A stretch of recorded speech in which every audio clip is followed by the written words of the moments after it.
Je suis petite. Amin Agina a écrit le début de cette lettre parce que l'histoire a commencé avec Amin Agina. Toutes les histoires ont un commencement. Celle avec le tarmac a débuté avec un spectacle de Jacques Allaire, Les damnés de la terre. Un spectacle à partir des textes de Frantz Fanon. Nous portions la parole de ce grand penseur de la décolonisation alors que résonnaient les propos abjects à l'encontre de Christiane Taubira. Ce spectacle devenait doublement nécessaire et urgent. Je me souviens combien nous avait ému, mes camarades et moi-même, la venue de Christiane Taubira. Elle était ensuite descendue pour nous saluer et nous avions pour cela dû sortir en catastrophe de nos douches et enfiler un peignoir pour être présentables. Je rappelle qu'ils étaient peints en noir. L'instant a été immortalisé. Valérie Baran et Christiane Taubira, l'élégance même, et nous, en peignoir, le visage encore grimé. L'histoire s'est prolongée et nous voulons dire ici, Émilie Prévoto et moi-même, à quel point être accueilli au tarmac, c'est être accueilli dans une maison. On y est accompagné, soutenu.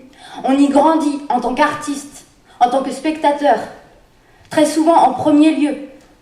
Car nous savons, comme il est plus aisé d'être soutenu quand d'autres ont choisi de faire confiance.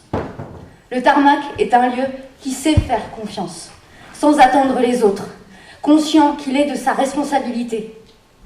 Depuis 2 ans, nous menons un travail d'envergure avec les classes du collège Gambetta sur les thématiques de l'identité et de l'altérité. Soi et les autres, soi et le monde. L'an dernier, nous avons rencontré, travaillé, élaboré avec 140 élèves de ce collège un spectacle déambulatoire dans l'établissement. Les contraintes étaient fortes, ne l'ignorons pas. De toutes parts, mais la nécessité d'y faire entrer le théâtre pour casser des formes unilatérales d'autorité, créer du collectif entre eux, écouter leurs paroles trop souvent niées et apprendre les uns des autres était évidente. Cette année, 40 élèves poursuivent plus intensément encore l'expérience théâtrale sur la notion de discours. Prendre la parole. Prendre la parole pour faire. En cette fin janvier, nous venons de créer ici Arthur et Ibrahim. Nous y avons joué une semaine durant avec un mélange de joie et d'amertume. La joie fut immense. Le public répondant présent à ce que nous soulevions, au geste, à l'histoire proposée, nous avons reçu, au-delà d'un accueil chaleureux, l'expression qu'il était fondamental que le théâtre s'empare de ces questions. Et nous ne l'avons pas fait seuls. Gaëtan, Laurent, Manon, Soisic, Christelle, Julien, Lucie, Gaëtan, mais cette fois-ci à la billetterie, Hélène, Olivia, Nadia et toute l'équipe du tarmac a participé à ce moment d'accouchement.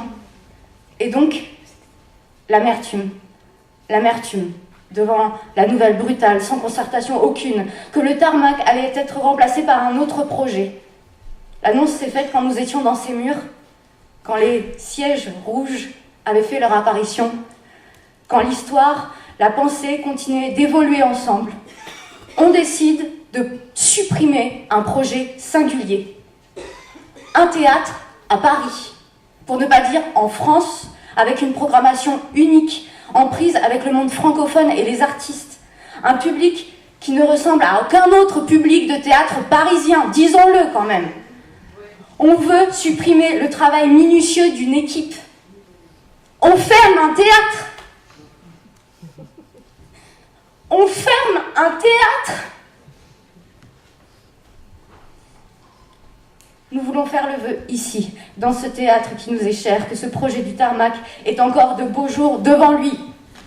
Nous voulons réaffirmer à Valérie ainsi qu'à toute son équipe que nous sommes avec eux et combien nous croyons en la force de ce projet.